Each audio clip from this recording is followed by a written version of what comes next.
कई दशकों तक भारत में महिलाएं राजनीतिक फैसलों के केंद्र से दूर रहीं।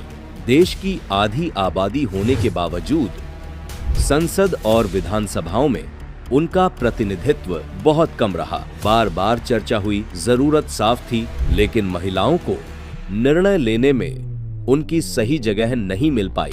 इसी दौरान दुनिया के कई देश आगे बढ़ रहे थे। रवांडा, मेक्सिको और बोलिविया जैसे देशों ने महिलाओं की भागीदारी को बढ़ाने के लिए बड़े कदम उठाए। कई देशों में महिलाओं की भागीदारी 50% तक पहुंच गई, जबकि यूके और फ्रांस जैसे देशों में यह 30% से ज्यादा हो गई। लेकिन भारत में यह संख्या लोकसभा में सिर्फ 13-14% के आसपास रही और कुल मिलाकर संसद और विधानसभाओं में महिलाओं की भागीदारी 10% से भी कम रही। यह अंतर यूं ही नहीं था। 1996 में महिला आरक्षण बिल लाया गया था, जो इस स्थिति को बदल सकता था, लेकिन अगले कई सालों तक बस देरी और अधूरे प्रयास ही देखने को मिले।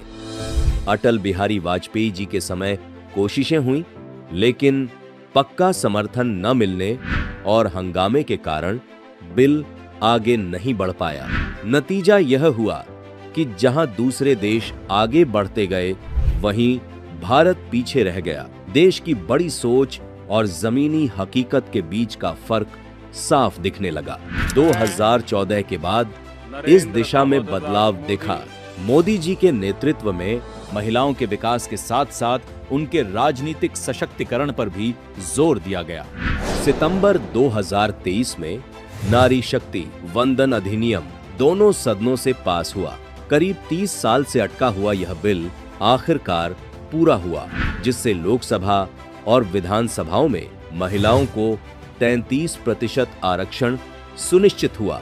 जो काम दशकों तक अधूरा रहा, वह अब जाकर पूरा हुआ। स्पष्ट नीयत और मजबूत फैसले के साथ